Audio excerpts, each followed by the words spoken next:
Ito yung sinasabi ko sa peeling bleaching soap natin. From time to time, grabe din talaga ako mag-peeling, lalo na kung marami akong dry skin. And you know, lagi ako na-expose ngayon sa araw. Napakagandang gamitin nito kasi ang mabilis nang nababalik yung skin ko. Pwede kayong magkaroon ng micro-peeling, pwedeng hindi. And dami nagsasend sa akin ng picture nila, ng videos nila na nagkakaroon talaga sila ng peeling. Sobrang happy nila.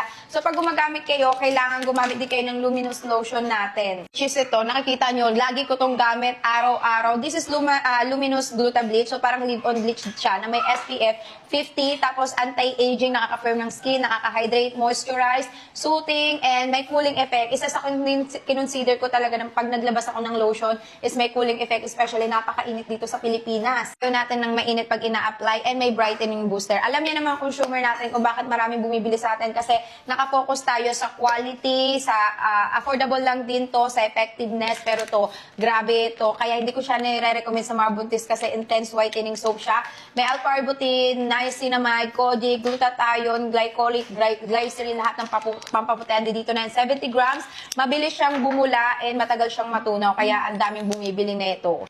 Grabe, At hindi lang siya intense whitening. Maganda to kung may mga back acne kayo. Pinapatuyo niya na mabilisan yung pimples nyo kasi may salicylic acid na din siya. Sobrang bilis pa makalighten ng mga dark spot. Tingnan nyo, nawala agad yung dark spot ko dyan. At hindi na rin ako nagkakaroon ng tigawat kasi pinag-alternate ko to at saka yung facial wash ko.